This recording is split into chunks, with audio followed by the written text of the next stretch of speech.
Hello everyone, welcome back to Diksha Karnataka YouTube channel, and I know many of you have not yet started preparing for your KCET exam and it is just on the door. And if you still think that okay, I want to score well in the upcoming KCET exam, then this is a must watch video. In this lecture we are going to discuss 100 most expected MCQs. This type of MCQs have come in your KCET exam repeatedly, so those important questions, the most repeated concepts we are going to discuss in this lecture. Will the exact question come? May not be.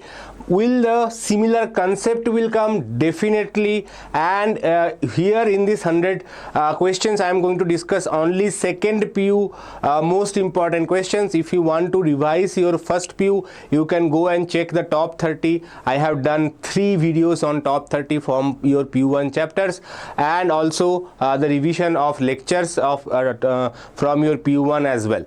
Right, so if those who have not yet started, those who want to score well, or someone who just want to revise their concepts, everyone should watch this video.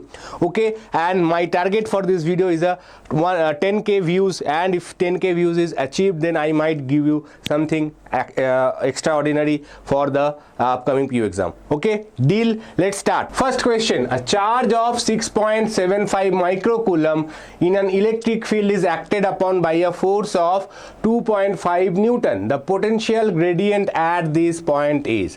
So potential gradient means you have to find electric field. Potential gradient is nothing but the, don't afraid about the terminology. Terminology is very simple. Potential gradient is basically dV by dx, right? That is potential gradient. But how to calculate potential gradient? Nothing is given, neither dV is given nor dx is given, but what is given is force and it is given as charge. So basically we are trying to calculate the electric field. Okay, instead of mentioning electric field, they have asked you to find the potential gradient, which is same.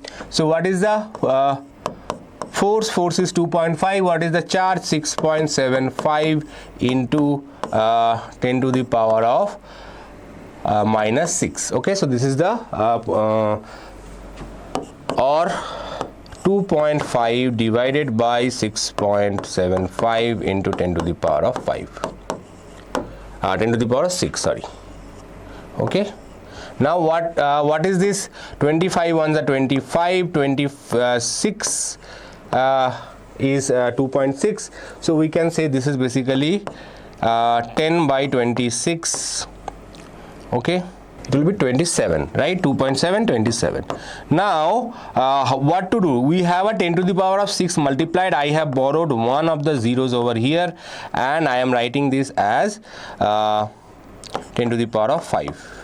Okay, now if I consider this 27 to be close to 25, I can cancel it and I can say this is 4. Okay, so my answer is 4 into 10 to the power of 5 Newton per coulomb, or in this case volt per meter, whatever unit is given, fine. Now if you see the answer, the closest answer is 3.71 into 10 to the power 5, because we have made 27 to 25, so the answer is slightly more than what we expected.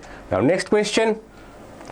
IV characteristics of a copper wire of length L and area of cross section A is shown in the figure. The slope of the curve becomes less if area of the wire increased, less if the length of the wire is increased, more if the experiment performed at higher temperature, more if the steel of same dimension is used. So let us understand, we are using copper wire, and also we have to understand that what is the slope. Slope is basically y by x, right? So if you consider this as your y and this as your x, then the slope is basically given by y by x. Now what is y here? Y is current I, and what is x here? X is your voltage V. So this is basically 1 upon r. The slope of this graph is 1 upon r, right? So 1 upon r, it is not r, this is 1 upon r. Very, very careful. Now what is the relationship between r length and area? So r is equals to rho L by A. Okay, so 1 upon r must be equals to A by rho L. So this is the slope. This is the slope of this graph. Now how this slope will change? So slope will be less if area of the wire is increased. So if you increase the area, slope will also increase. Less if length of the wire is increased. So if you increase the length, the slope is decreasing, so it is less. So this is the correct answer. You can check the other two also. Other two are incorrect. Next question. The variation of terminal potential difference with current flowing through a cell is as shown. The EMF of internal resistance of the cell are. So first of all, here we have a voltage versus current graph. As you can see here, current is 0. So current 0 means EMF is equals to voltage minus IR. Now I is 0, that means EMF should be equals to voltage, and that value is 3 volts. So EMF of the cell is 3 volt. Now what is the internal resistance? For that you have to go to this point. At this point V is 0. Okay, so basically you can say that epsilon equals to IR, that is the battery is short circuited, and 3 volt equals to 6 ampere into R, or R equals to 3 by 6, that is 0.5 ohm. So the answer is 3 volt 0.5 ohm. So this is the way to do it. At this point I is 0.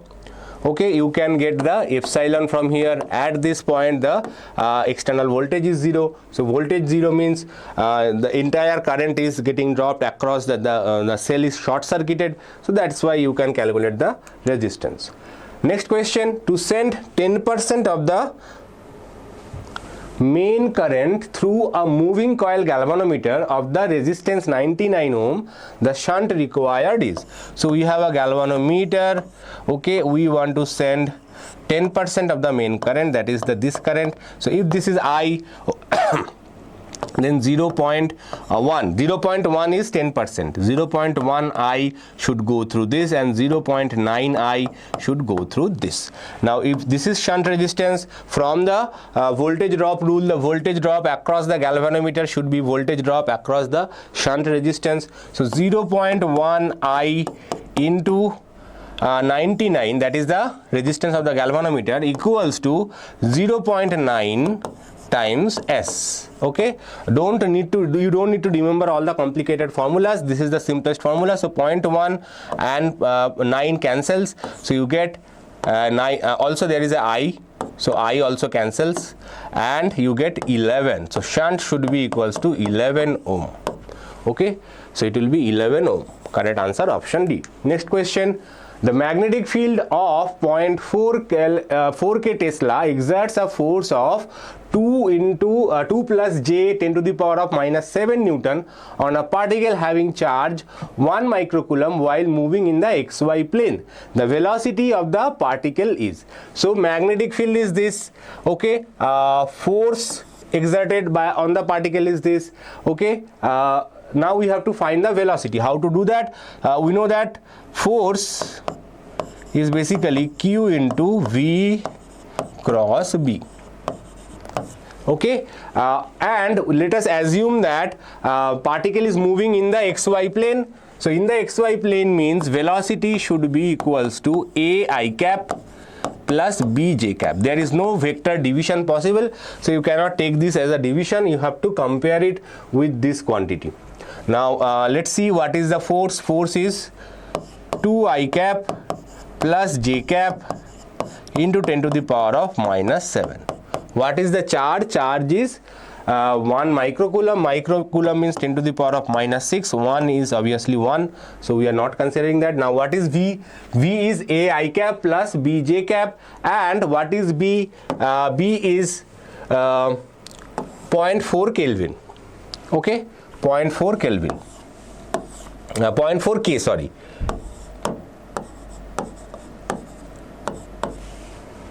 Right, now you have to do the cross multiplication. So I cross K. What is I cross K? First is I cross K, right? So I J K. I cross K means you are going in this direction opposite, so it will be minus J.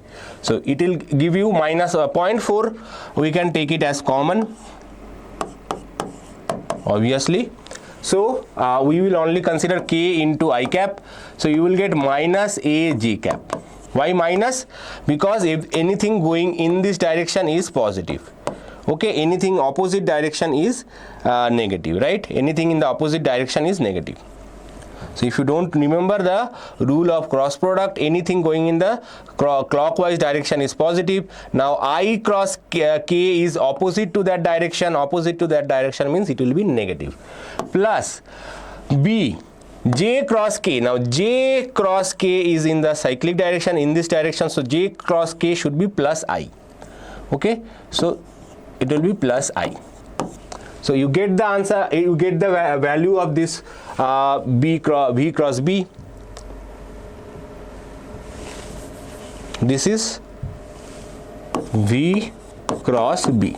Okay, only one vector is involved in b, so that's why we are not using the determinant method. Other than that, otherwise you would have used to use the determinant method. If you are comfortable with the determinant, you can use the determinant method as well. I and j will be 0 for the magnetic field. Now what is the value? Minus a j cap plus b I cap. Okay, now you can cancel one of them. Okay, you get 10 to the power of minus 1. Even that can be cancelled with the point over here. So all the 10 to the power of 7, 10 to the power of minus 6 and this decimal gets cancelled. So we get 2 I cap plus j cap equals to minus 4 a j cap plus 4b I cap. So from there we get 4b must be equals to 2 and minus 4a must be equals to 1. You can write b equals to 0.5 and a equals to minus 0.25. So what is the value of the vector? Minus 2.5 I cap plus 0.5 j cap. Option C is correct. A particle of mass m, charge q and kinetic energy k enters a transverse uniform magnetic field B. After 3 seconds, the kinetic energy of the particle will be. So a particle of mass m, charge q and kinetic energy k enters a transverse uniform magnetic field. Transverse uniform magnetic field means if the magnetic field is into the page of the paper, it is moving perpendicular to it, so it will start moving in a circular path and there will be the linear velocity will remain unchanged. So magnitude of the velocity will remain unchanged, so the kinetic energy will remain same, that will be k.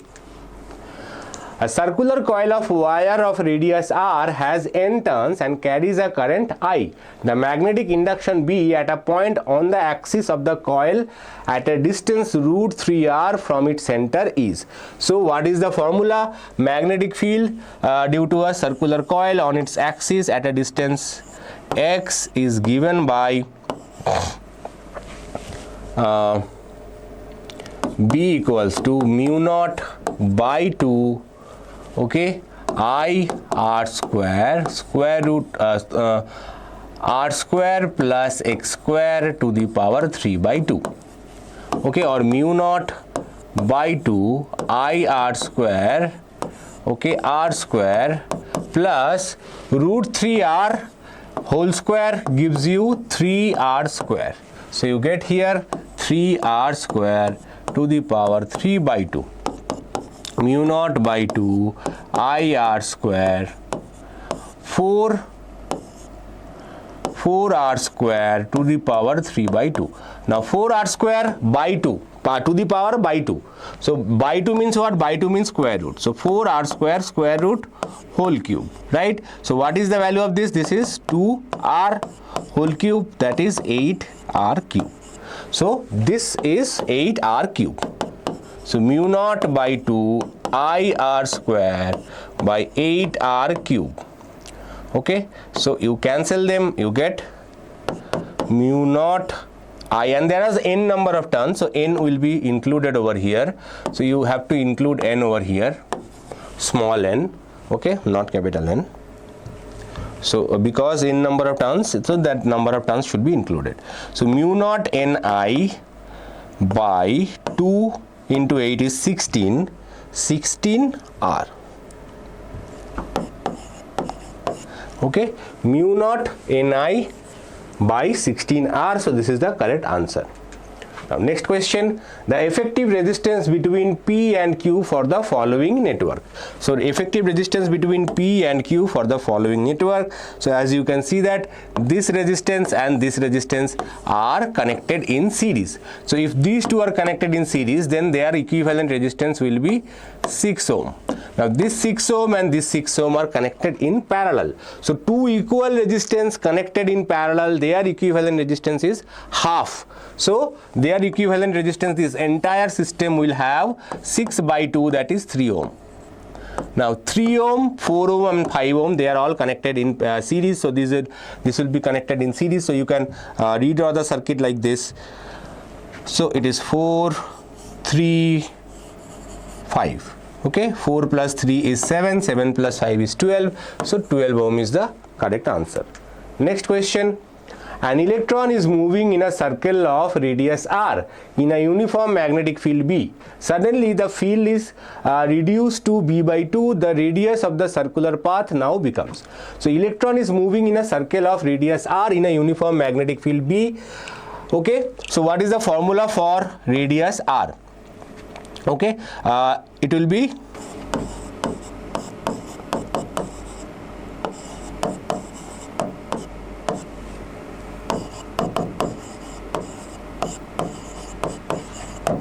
okay, so radius is mv by qb.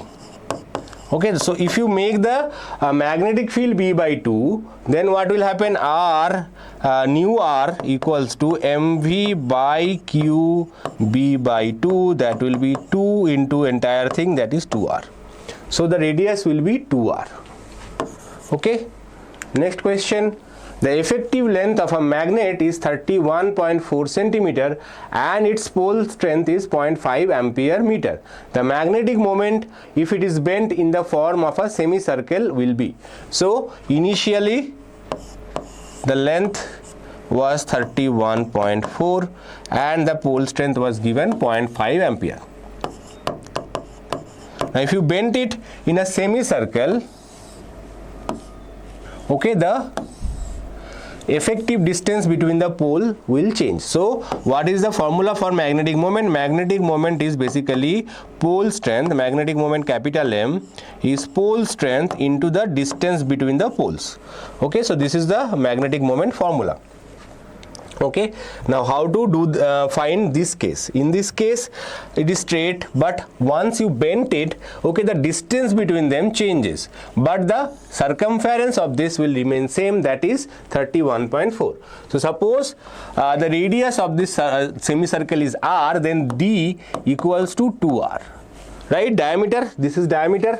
Now we have to find r first. So 2 pi r equals to 31.4, that distance is given, or small r or 2r. We are interested in only finding d, so let us find 2r directly. So 2r equals to 31.4 divided by pi. Pi is 31.4 divided by 3.14, which is equals to 10. So diameter is 10. Okay, the pole strength is 0.5. So what is the magnetic moment? So magnetic moment is 0.5 into 10, that is 5. Okay, so magnetic moment is okay, just a minute. This is bent in a semicircle, not in a full circle. Okay, so semicircle means the circumference will be pi r, okay, not 2 pi r. So it will be r is 10, so 2r will be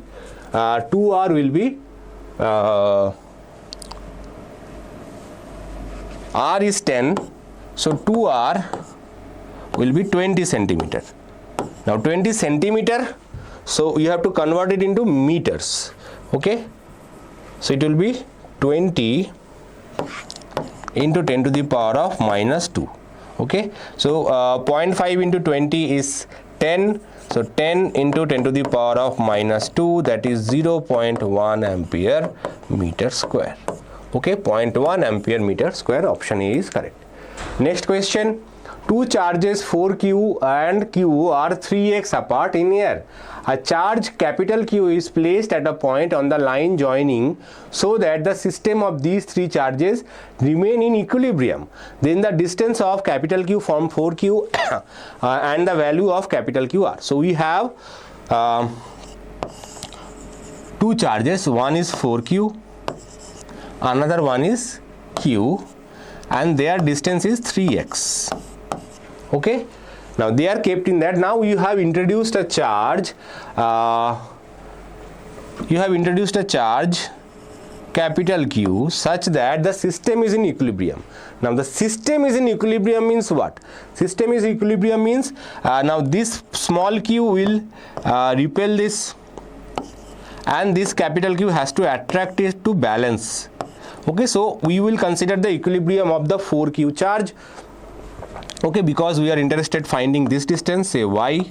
Okay, we are interested to find this distance, so we will find the equilibrium for the charge 4q. First we may need to require the equilibrium for small q as well, but later on we will check that. So first, what is the force due to capital small q on this? Force on this is basically 4q into q, there is a Coulomb constant k, divided by 3x whole square. Okay, so this is the force on this charge, and from here we get that also there is another force on this which should be attractive in the other direction. So 4q into q divided by y square. Okay, so k cancels, 4q cancels, you get q by y square equals to q by 3x square. Okay, so this is the initial condition. Now you have to consider that the equilibrium of this small q charge. Okay, so equilibrium of this small q charge, what is this distance? If this distance is 3x, then this must be 3x minus y. Okay, similarly you will get a condition for equilibrium of this charge as well, and that will be q by y minus 3x minus y whole square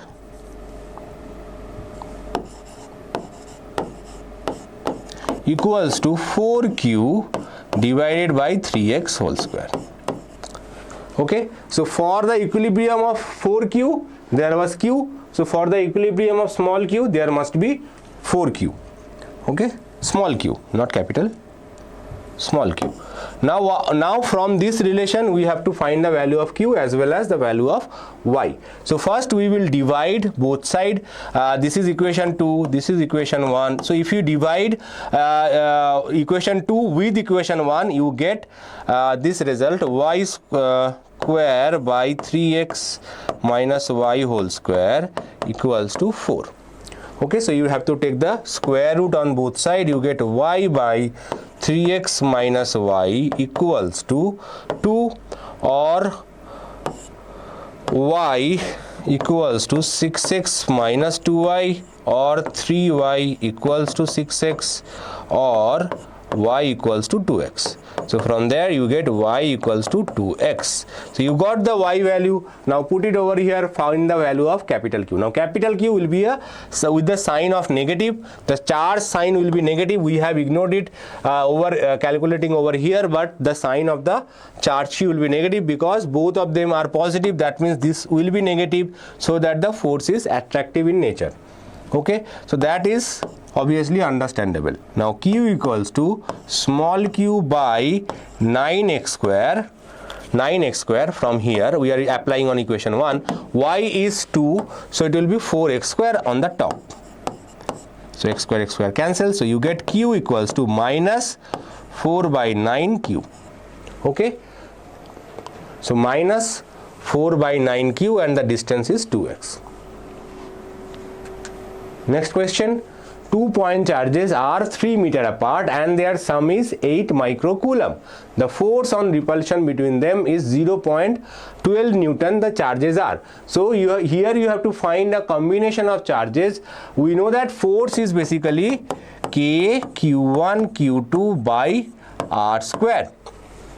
Okay, now the charges distance is given 3 meter. Okay, we know that k value is 9 into 10 to the power of minus 9.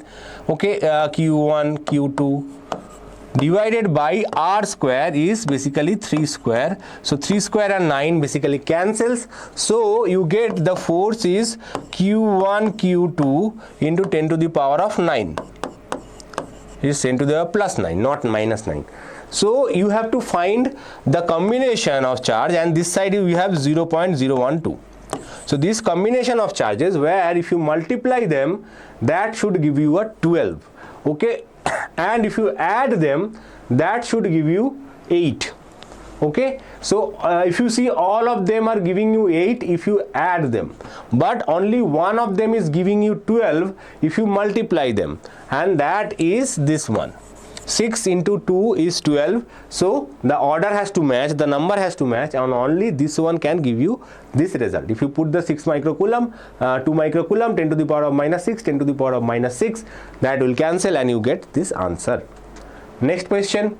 Electric field due to infinite straight uniformly charged wire varies with the distance r as. So electric field, infinite straight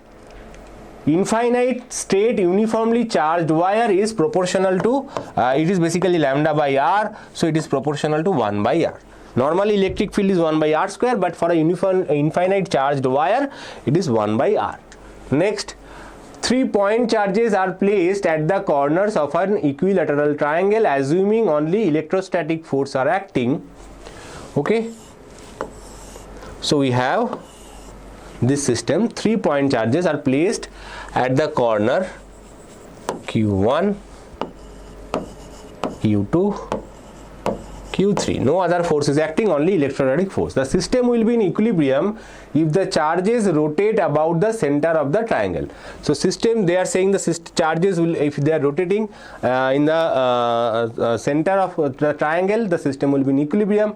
The system can never be in equilibrium. The system will be in equilibrium if the charges have the same magnitude but different signs. The system will be in equilibrium if the charges have different magnitude and different signs. So obviously this is not correct. This is not correct. Okay, we have to check between option B and C. So if suppose, what is the condition of equilibrium of Q1? Equilibrium of Q1 is this, if suppose they are positive, both are positive, then they will repel in this direction, and if this is negative, then it must attract it in this direction. If it is also positive, then it will repel in this direction. So both, all positive are not possible. And if it is negative, then also that there will be a force acting on this direction. Okay, so if the system is rotating rotate about the center of curvature, okay, then this force, there will be a force in the direction towards the center, right? So that is also not possible. So and what we have assumed is that this is positive, this is positive. Okay, so this is positive, this is positive, this charge is negative. So this is what we have achieved. So this is the charge, this is the force, okay, and this is the resultant force. And if it is rotating, then the system will have a centripetal force, so that is in this direction. So these two forces are perpendicular, so they will never be able to establish equilibrium. So the system will never be in equilibrium no matter what. Okay, the system will never be in equilibrium. It is possible for equilibrium if you are considering the center, or if the system is in equilibrium if it is a quadrilateral, okay, or if you put some charge at the center of the system. Now 2 point charges plus 2 coulomb and plus 6 coulomb repel each other with a force of 12 Newton. If the charge of minus 2 coulomb is given to each of these charges, what will be the force now? So first was plus 2 coulomb and plus 6 coulomb. Okay, so if you give the minus 2 coulomb charge to this one, what will be the resultant charge? Resultant charge will be plus 2 minus 2, that is 0. If one of the charge is 0, then the Coulomb force will become 0. So you don't need to do any mathematics. This is just eyewash question. This kind of eyewash questions are very common in KCET exam, and you will face a lot of such eyewash questions. Next, a copper rod AB of length L is rotated about end A with a constant angular velocity omega, the electric field at a distance x from the axis of the rotation. So copper rod is basically rotated. So when it is rotated, okay, there will be some induced EMF in this, right? Now you have to find what is the angular speed. We know that suppose we consider a small charge at this distance x. Let us consider a small charge. Okay, if it is rotating with an angular speed omega, then this what is the condition for this charge to be in equilibrium? So there will be a electric force acting on this, okay, because there is an electric field. So QE will act outward, and there will be a centripetal force. So they will balance each other, right? Centripetal force should balance. So M omega square x should be equals to Q into E, or electric field E equals to M omega square x by Q. For this we are considering electron, so it will be only electron E, so M omega square x by E. Okay, so you can consider this charge to be electron and you will get the answer. Next question. The electric field lies on the left have twice separation on those on the right as shown in the figure. If the magnitude of the field at A is 40 volt per meter, what is the force on a 20 microcoulomb charge kept at B? So as you can see that electric field was concentrated over here. So electric field, as the separation increases, the electric field decreases. So electric field at this region is 40 volt per meter. So electric field at B should be 20 volt per meter. Why? Because the separation is double, that is mentioned, right? So if the separation is doubled, then the electric field will be weakened, and it will be weakened exactly by the amount the electric field separated, right? So it will be 20 volt per meter. So what is the force on this? So force is equals to Q into E. So the charge is 20 microcoulomb and the electric field is 20. So it will be 20 into 20, 400 into 10 to the power of minus 6, that is 4 into 10 to the power of minus 4. Okay, so 4 into 10 to the power of minus 4 Newton is the correct answer. Next, a certain charge 2Q is divided at first into two parts, Q1 and Q2. Later the charges are placed at a certain distance. If the force of interaction between the two charges is maximum, then you have to remember that the force is maximum when Q1 equals to Q2 equals to half of the charge. Okay, if you separate a single charge into multiple charges, the force will be maximum when they are divided into equal parts. Okay, so Q1 by Q2 should be equals to 1. Q1 by Q2 will be 0.5. Q by Q1, right? Q by Q1 should be equals to 0.5. Have I done correctly? Let's check once. I have my doubt. So Q1 equals to Q by 2, or Q by Q1 equals to 2. No, I didn't do it correctly. Okay, always check once. If you have just small amount of doubt as well, you have to check it once.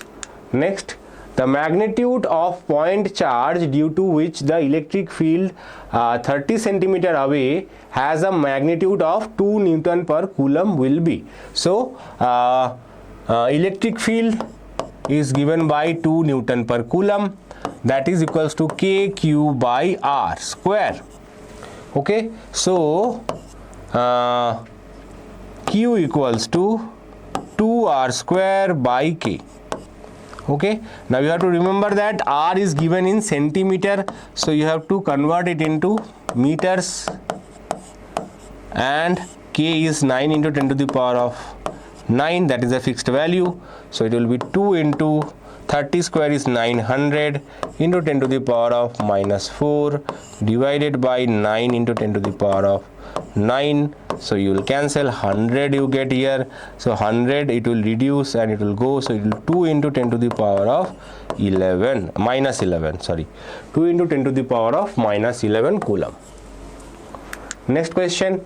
An electron of mass m, charge E, falls through a distance h meter in an uniform electric field E. Then the time of fall is. So first of all, when you release an electron in an electric field, there will be a force acting on this. So the force is basically given by charge into electric field. Okay. So what is the acceleration? ma further equals to ma. So A equals to E by m. Okay, you calculated the acceleration.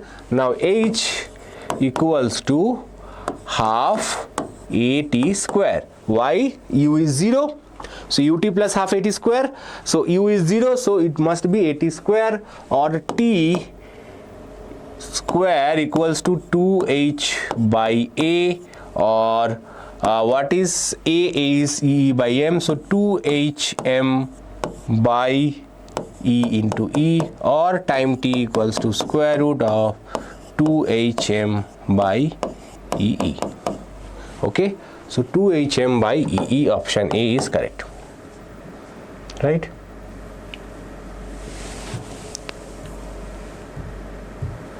Next. A bar magnet of magnetic moment M is cut into two equal parts along its length. The magnetic moment of either part is we have a magnet, it is cut into two halves. So magnetic moment will become, so suppose the individual magnets has magnetic moment small m, then it will be m by 2, it will be m by 2. The distance will remain same. So individually each of them will be half of the initial magnetic moment. So it will be m by 2. Masses of 3 wires of copper are in the ratio 1:3:5, and their lengths are in the ratio 5:3:1. The ratio of their electrical resistances are. Very, very interesting question. We have solved this question once or twice. Again, I am going to solve this question. This is very interesting question. That's why I am solving it. Resistance is equals to rho L by A. Now directly there is no relationship with mass, but we know that mass of an object is basically its volume into its density. Okay, and volume is given by length into area into density. Okay, now density is constant, but length and area is changing. Okay, 3 wires length, masses are in the ratio 1:3:5, and lengths are in the ratio 5:3:1. So you have to find the ratio of their areas to find the electrical resistances. Okay, now what we will do, that we will say that masses are 1 kg, 3 kg and 5 kg. We will take the constant of proportionality 1. Similarly, lengths, so this is M1, M2, M3. Okay, and lengths we will assume that L1 equals to 5 meter, L2 equals to 3 meter, and L3 equals to 1 meter. Okay, now there is a way to solve this directly. How to do that? You have to replace this formula over here. So you get area equals to mass divided by length into density.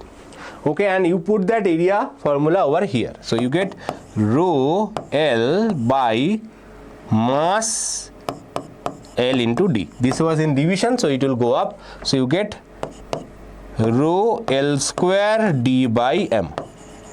Okay, so resistance is basically proportional to L square by M.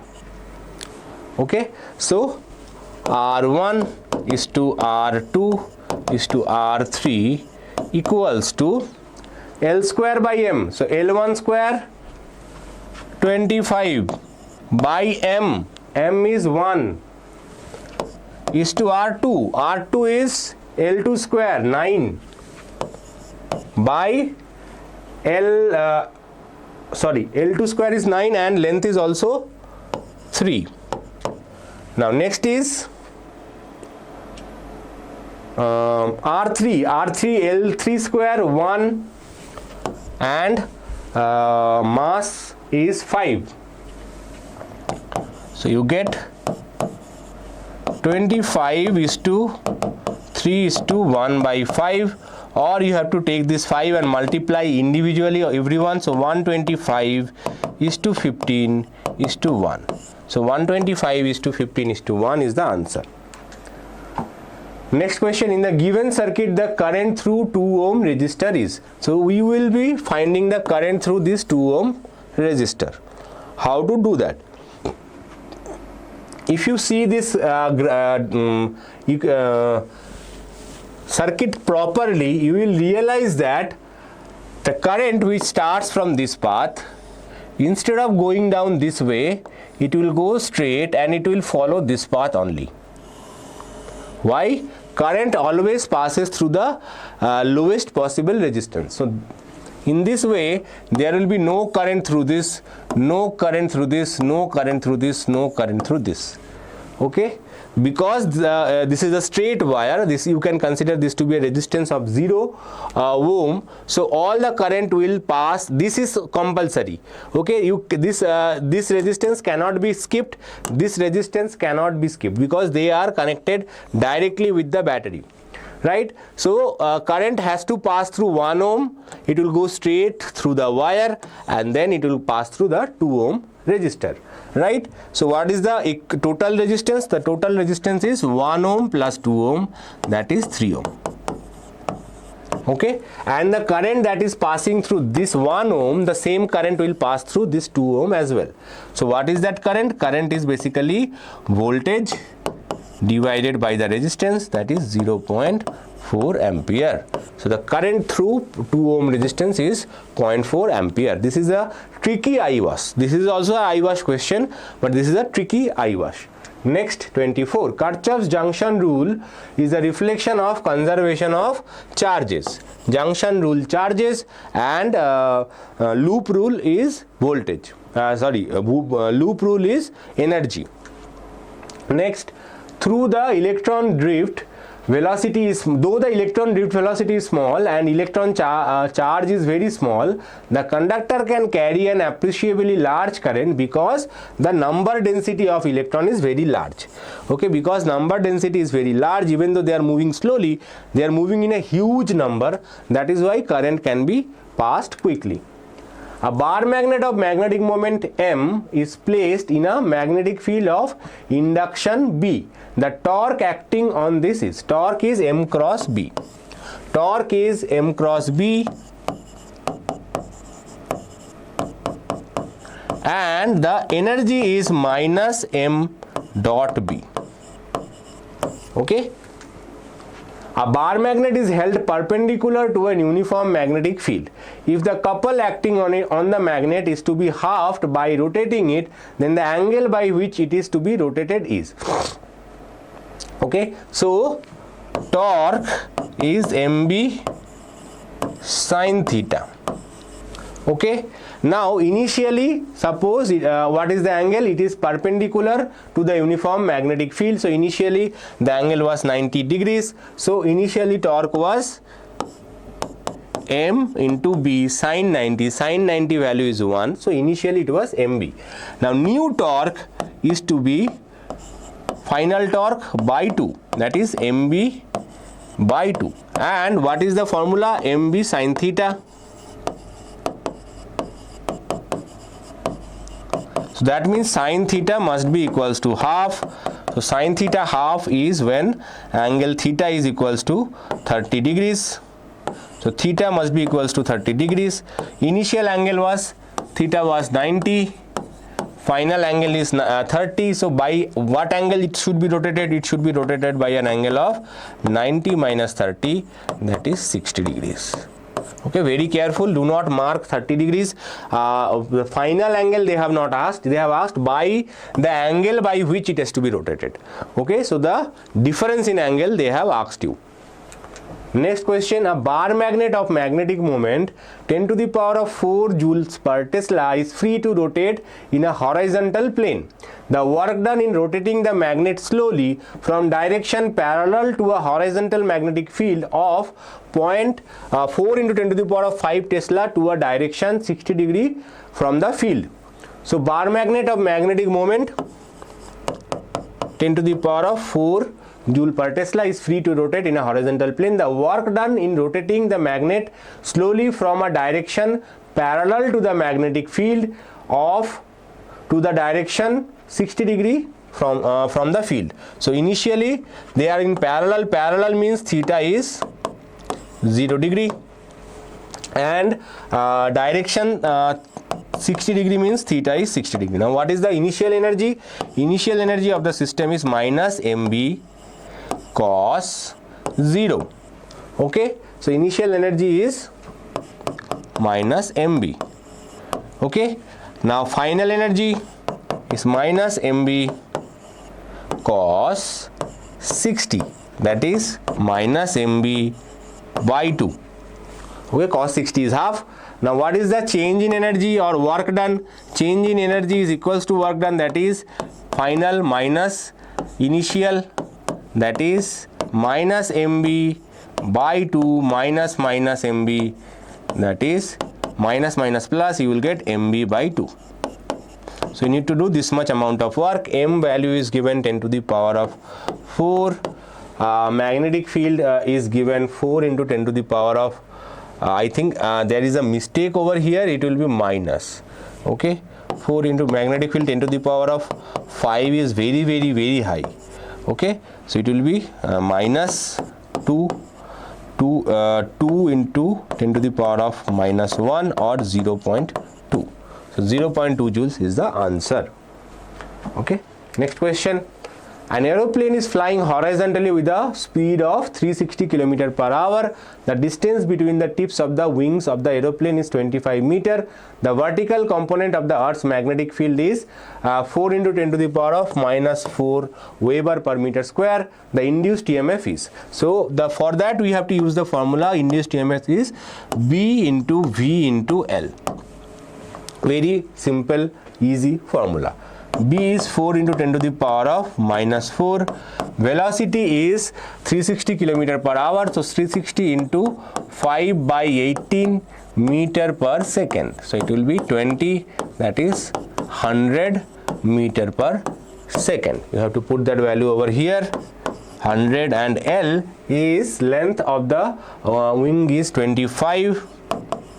Now 25 into 4 is 100. So 100 into 100 is 10 to the power of 4.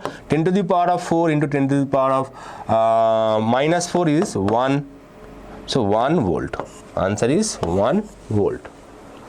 Okay. Next question. Conducting circular loop is placed in an uniform magnetic field of induction B Tesla with its plane normal to the field. Now the radius of the loop starts shrinking at the rate of dr by dt. Then the induced EMF at the instance when the radius is r. So we have a loop and its radius is decreasing. Okay, and in a magnetic field is B. Okay, so what is the flux linked with this? Flux linked with this system is B into A, that is B into 2 pi r. Not 2 pi r, pi r square. Circle, right? Pi r square. Okay, now what is the change in the flux? Pi into B into 2r dr by dt. Okay, or 2 pi b dr by dt. Now rate of change of magnetic flux is the induced EMF, so it will be 2 pi rb, sorry, there is one r also here, 2 pi rb dr by dt. So option B is correct. Next, a linear object of height 10 cm is kept on front of a concave mirror of radius of curvature 15 cm at a distance of 10 centimeter. The image formed is, so as you can see, this 10 centimeter is what is the radius of curvature? Radius of curvature is 15. So what is the focal length? Focal length is 15 by 2, that is 7.5. so it will give you a real image, concave mirror. So it will be giving you a real magnified and inverted image. So magnified and inverted image is the correct answer. Okay, if the object is beyond 2f, the image will be diminished, but real, that is diminished and inverted. If it is between 2f and f, then the image is magnified. If it is at f, it is infinite. If it is less than f, then it will give you a erect but virtual image. The plain glass plate is placed over a various colored letters, violet, green, yellow, red. The letter which appears to rise the more is, okay, so you have to understand that which will rise the more. For that you have to understand refractive index is inversely proportional to lambda. So the refractive index of red will be the smallest, and refractive index of violet will be the highest. Okay, higher the refractive index, higher it will rise. So violet will rise the most and red will rise the least. Okay, you have to remember that the rise of an object inside a liquid or inside a glass, whenever you are seeing it from air, it depends on the refractive index, and higher the refractive index, more it will rise. You can do it mathematically as well. I am not doing the mathematics, but just you have to remember it is proportional to the refractive index. The red will rise the least, violet will rise the most. Next, a ray of light passes through 4 transparent media with refractive indices N1, N2, N3, N4.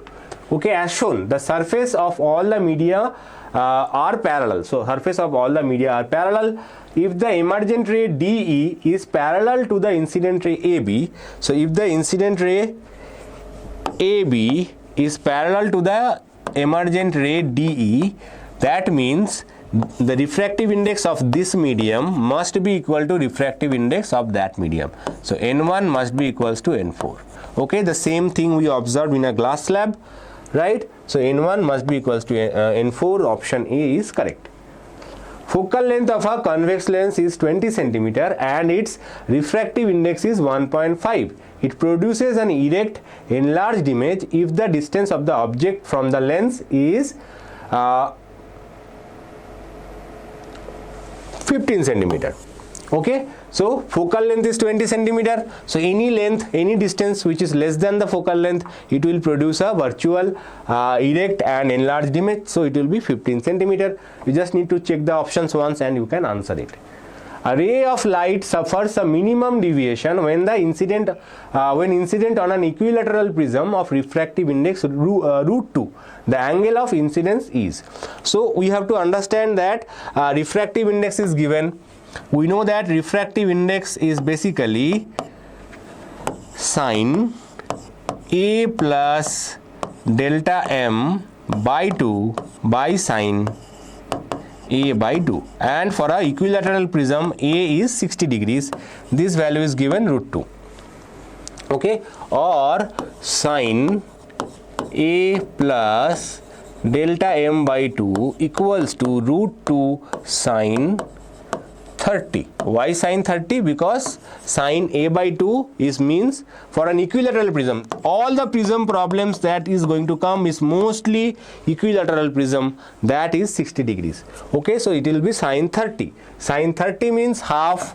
So root 2 into half, that is 1 upon root 2. Now what is the 1 upon root 2? 1 upon root 2 means sine 45 degrees. Right, so sine cancels, we get A is 60 plus delta m by 2 is equal to 45, or it is equals to 45 into 2 equals to 90, or delta m is equals to 30 degrees. So delta m is calculated. Right, now delta m is basically equals to 2i minus a. Okay, so 2i equals to delta m plus a. So what is delta m plus a? Delta m plus a is 30 plus 60, 90. So I equals to 45. Okay, I is 45 degrees. Now there is a shortcut method for this. What is the shortcut method? The shortcut method is when you are calculating this, when you calculate this angle, if you can calculate this angle, that will give you the angle of incidence. Okay, so if you can remember that refractive index into sine A by 2, okay, that angle is basically whatever angle is this, okay, sine inverse, okay, that will give you the refractive angle of incidence. Similar question might come, and in that case the value of refractive index might be different, but if they ask you what is the refractive index, what is the incident angle, then this is the formula that you have to remember. Calculate the focal length of reading glass of a person if his distance of distinct vision is 75 centimeter. Now distance of distinct vision of a person, normal person, is 25 centimeter. So any object which is kept at 25 centimeter, that should form an image at 75 centimeter, so that the person's eye does not recognize that object is located at 25 centimeter, but he will perceive that object, light is coming from 75 centimeter and his eye can see that. Okay, so U will be equals to minus 25 and V will be equals to minus 75. Okay, so you have to calculate the focal length. So 1 by V minus 1 by U equals to 1 by F. Okay, or F equals to UV by U minus V, or UV is minus 25 into minus 75.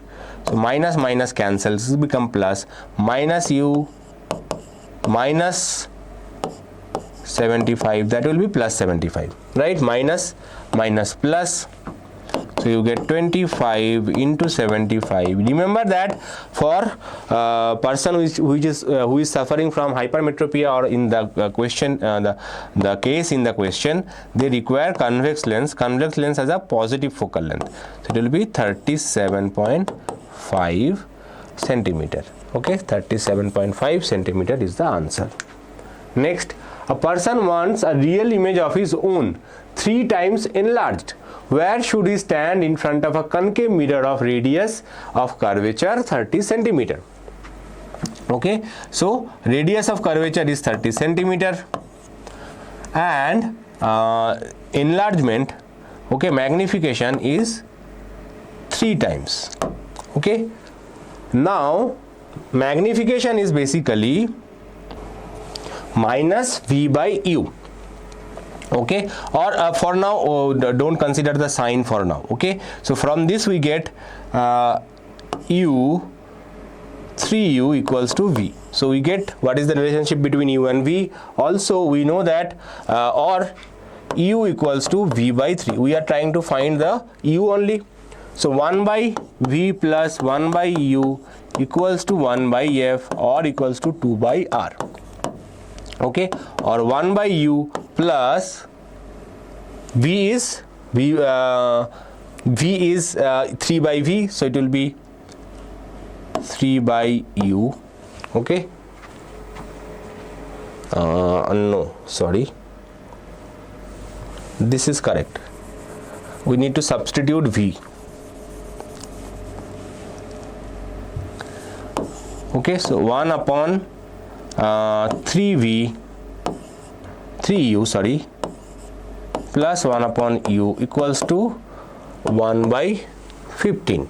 Now if you see that I have not used any sign convention for a concave mirror, everything is negative, so they all cancel each other, right? So it will be 3U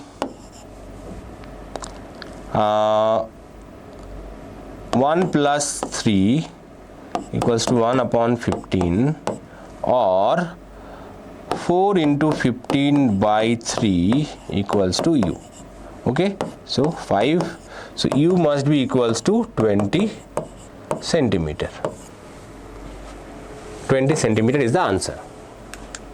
Next question, if epsilon naught and mu naught are the permittivity and permeability of free space, and epsilon and mu are the corresponding quantities for a medium, then the refractive index of the medium is. So refractive index of a medium is basically speed of light in vacuum divided by speed of light in that particular medium. Okay, and speed of light in vacuum is basically square root of epsilon naught by mu naught. Right, square root of epsilon naught by mu naught. You can check that value by inserting it as well. So and speed of light in any other medium is basically it is same, epsilon by mu. Okay, so if you do the ratio, you will get square root of epsilon naught by mu naught by square root of epsilon into divided by mu. So you get this as square root of epsilon naught mu divided by mu naught epsilon. Okay, so epsilon naught square root of epsilon mu by epsilon naught mu naught. Okay, so this one is 1 upon epsilon naught mu naught, so it will be in the division. This will be 1 upon epsilon mu naught, but it is also already in division, so it will go up. So the correct answer is option A for this question.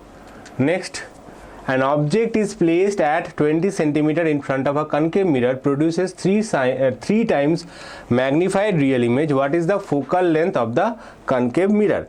It is similar to the previous question, but here object distance is given. So u is equals to 20 centimeter and v by u is 3.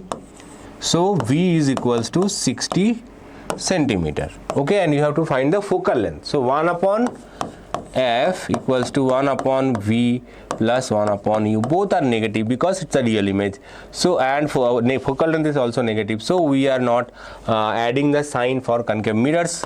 So 1 by v is 60 plus 1 by 20, or focal length equals to 60 into 20 divided by 60 plus 20, similar to that of the parallel combination. If you remember, 60 into 20 divided by 80, so 0 0 cancels, 4 15s are 60, so the focal length is 15 centimeter. Next, statement 1. If a glass prism is immersed in water, its angle of minimum deviation increases. Statement 2. Angle of minimum deviation of a prism increases with the increase in the refractive index of the prism. Okay, so we know that refractive index is equals to sine A plus delta by 2 by A sine A by 2.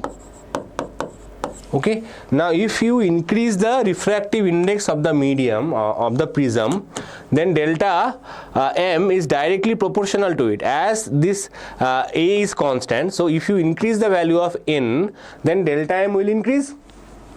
Okay, now in the contrast, if you immerse it into a liquid, okay, then its relative refractive index will decrease, right? Relative refractive index decreasing means the delta will also decrease. Okay, so option 1 or statement 1 is incorrect, statement 2 is correct.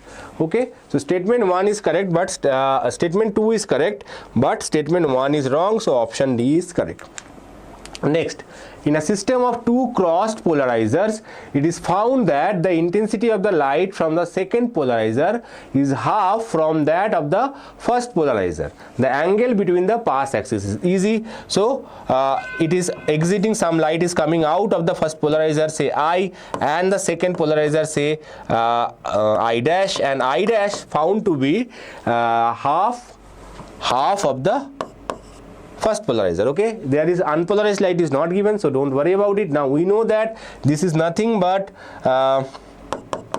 I cos square theta. Okay, so cos square theta is half, so cos theta will be 1 by root 2, so theta must be equals to 45 degrees. You have to solve fast, so that's why I'm not wasting time. I'm trying to solve easy questions as quickly as possible.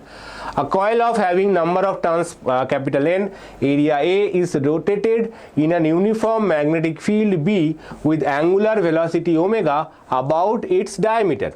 okay, the maximum EMF induced in it. Okay, so we know that it is NAB omega. Okay, NAB omega. That is the formula for a induced EMF in a rotating armature, rotating coil, or same thing you can say about AC generator. Okay, now an AC generator produces an output voltage E is equal to 170 sin 377 T volts, where T is in seconds. The frequency of the AC voltage is approximately.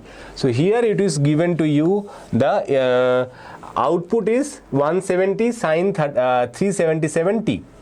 Okay, so what is the value of this? This is omega. So omega is 377. Okay, that means what is the frequency? Frequency is 2 pi omega. No. Omega is 2 pi f. Right? Or frequency is equals to omega by 2 pi. Okay, so it will be 377 divided by 2 into 3.14. If you cancel this, it will be very close to 120 and it will be 60. So answer will be 60. Okay, 60 Hertz. Next, the voltage of domestic AC is 220 volt. What does this represent? It represents the root mean square voltage, not root mean voltage. It is root mean square RMS voltage. Next, the peak value of an alternating EMF E is equal to E naught sin omega t is 10 volt. Okay, and its frequency is 50 Hertz. At the time t equals to 1 by 60,000, the 1 by 6,000, the instantaneous value of the EMF is. So instantaneous value of the EMF is equals to E naught. E naught value is 10 volt. So 10 sin. Okay, frequency is 50 Hertz. So frequency 50 Hertz means omega is equal to 2 pi f, that is 2 pi into 50, that is 100 pi. Okay, so 100 pi is omega. So sin omega t, time is 1 by 6,000.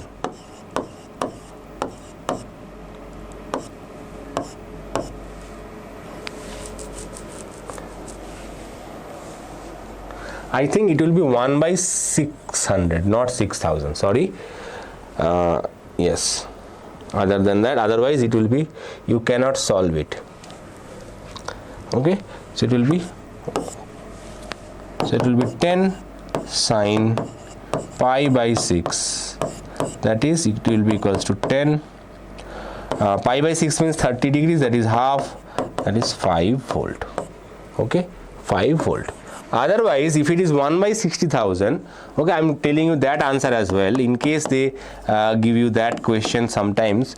Sin 100 pi into 1 by 6,000, right? That was original question. So you see that 2 zeros are cancelled, but you cannot cancel anymore. So you write it as 10 sin pi by 60. Right, now pi by 60 is considered to be a very small angle. Pi by 60 is considered to be a very small angle, and this is also in radians. So if the angle is in radians and it is small, then we can say sin theta nearly equals to theta. So it will be sin into pi by 60. So now here pi is 3.14 divided by 6. So it will be 0.5 volt approximately. Okay, but none of the option is given 0.5 volt. That means it must be 1 by 600. Next question.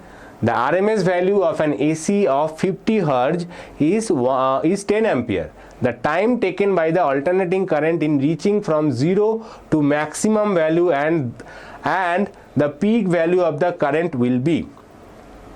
Okay, so RMS value of the AC 50 Hertz is 10 ampere. Okay, so IRMS equals to 10 ampere. Nothing else is given. They told you the frequency is 50 Hertz. That's it. So what is the time period? Time period is 1 by f. Okay, time period is 1 by f. So time period 1 by f means it will be 1 by 50. So that is 2 into 10 to the power of minus 2 seconds. Okay, this is the time period. Now you have to remember that time period is this time. Okay, but time taken from 0 to maximum or 0 to peak is t by 4.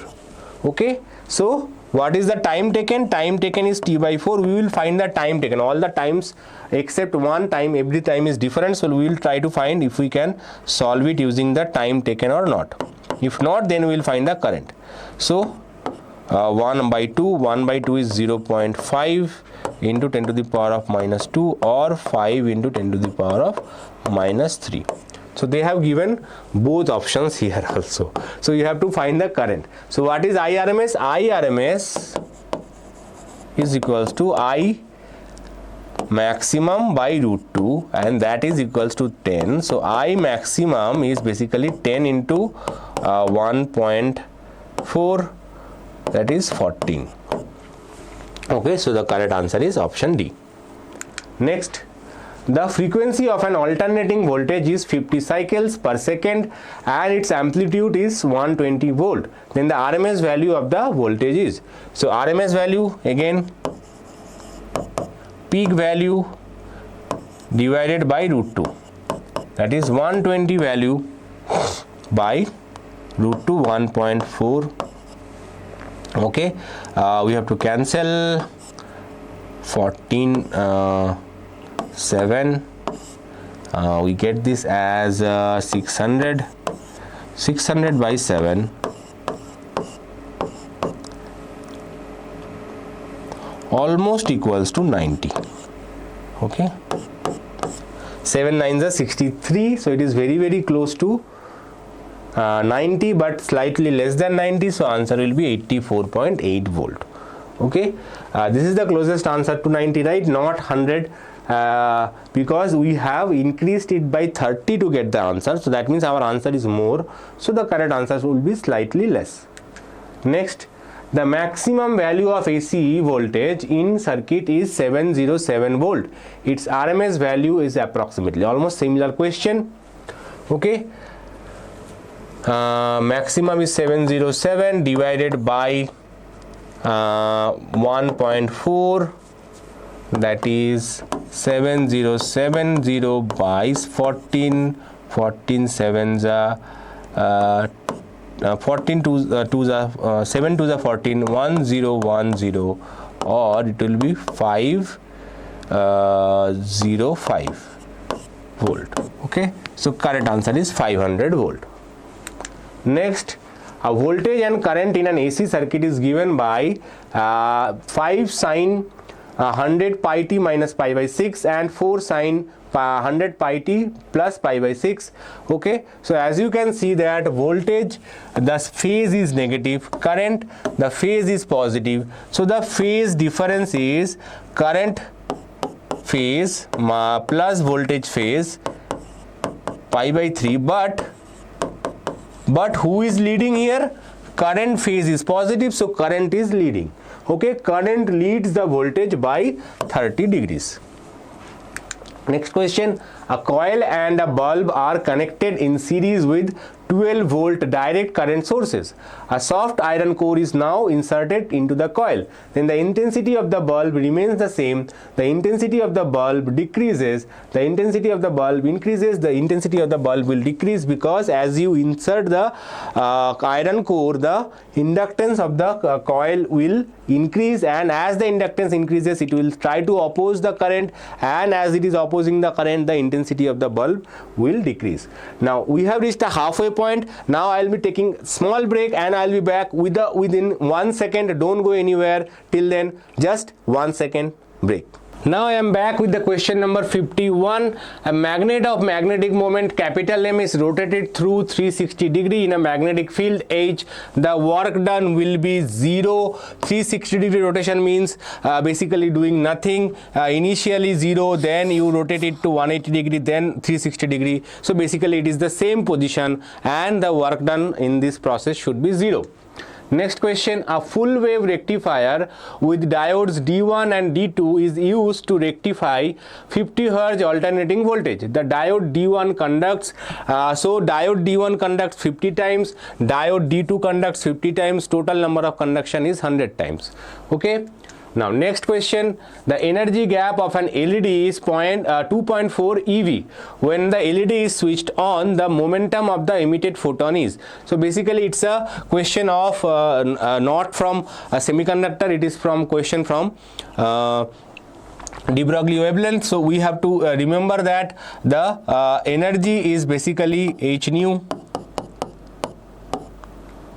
Okay, and it is basically hc by lambda, right? This is the energy that is equals to 2.4 EV into 1.6 into 10 to the power of minus 19, right? Now this is not over. We know that the lambda is equals to h by p, or momentum equals to h by lambda, right? So we are trying to find the momentum. So momentum is basically this term, this h by lambda term is the momentum. So momentum into speed of light is equals to 2.4 into 10 to the power of 2.4 into 1.6 into 10 to the power of minus 19.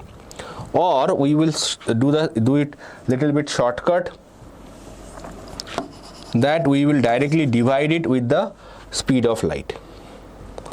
So 2.4 into 1.6 divided by 3 into 10 to the power of 8 into 10 to the power of minus 19.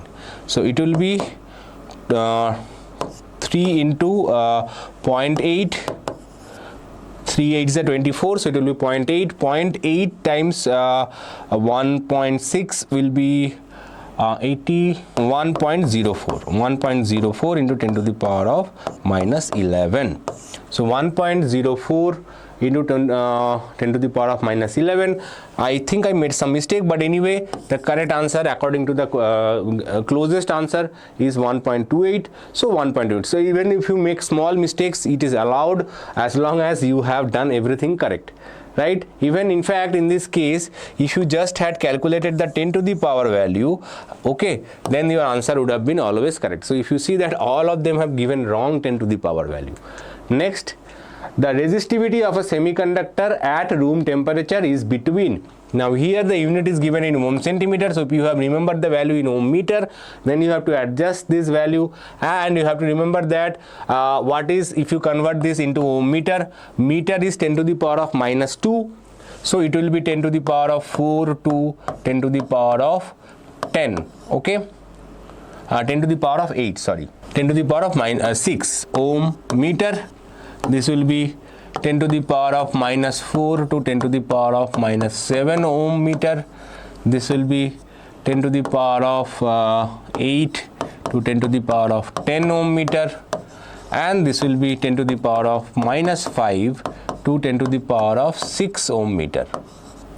Now obviously this is the semiconductor, this is a conductor, this is a conductor, and the other two are insulator.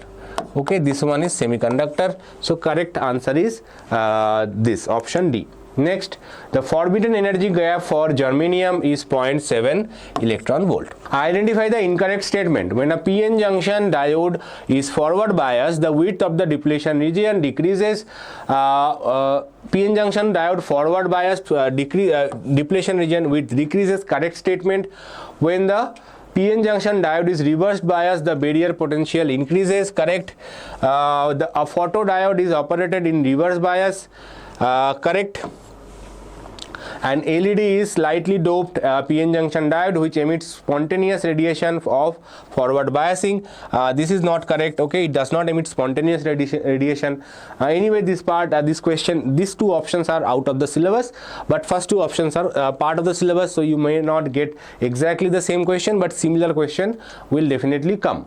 Three photodiodes D1, D2 and D3 are made up of semiconductors having band gaps 2.5 eV, 2 eV and 3 eV respectively. Which one will be able to detect a light of wavelength 600 nanometer? Okay, so you have to find the so instead of giving this as a diode, this question might come as three photodetectors. Okay, photodetectors of energy band like this. So you have to match the find the energy associated with this, and whoever has smaller than that will not be able to detect it. Okay, so what is the energy of this? So energy of this is Hc by lambda. Okay, now I told you Hc is basically 1240 divided by lambda is 600. This is for nanometer, EV to nanometer. Okay, so this gives you in terms of EV. Okay, and you see 0 0, you get this is very close to 2 eV. Okay, slightly more than 2 eV. So basically, as you can see that all of the three diodes slightly more than 2 eV, right? So it will be 2.1 eV, slightly more than 2 eV. So this one has higher bandwidth, so this will definitely be able to detect it. This has also higher band gap, so this will also be able to detect it, but this is slightly lower than this, so it will not be able to detect it. Only D1 and D3 will be able to detect it. So option B is correct in this case. Even if it is small amount, even if it is very close but not exactly 2 electron volt, it will not be able to measure it. As long as the value is more than the bandwidth, it should be able to measure it. This is another question, and 220 volt AC supply is connected between points A and B as shown in the figure. What will be the potential difference V across the capacitor? So this is a diode. It will conduct only in the first half, but it will still give you the same voltage, that is 220 volt AC. Okay, it will also give the maximum value will be 220 volt, right? So potential difference, that is RMS voltage will be 220 volt only. Next, in n-type semiconductor, electrons are majority charge carriers, but it does not show any negative charge. The reason is the atom is electrically neutral. Okay, next question. A positive hole in a semiconductor is an antiparticle electron, absence of free electrons, a vacancy created when an electron leaves the covalent bond.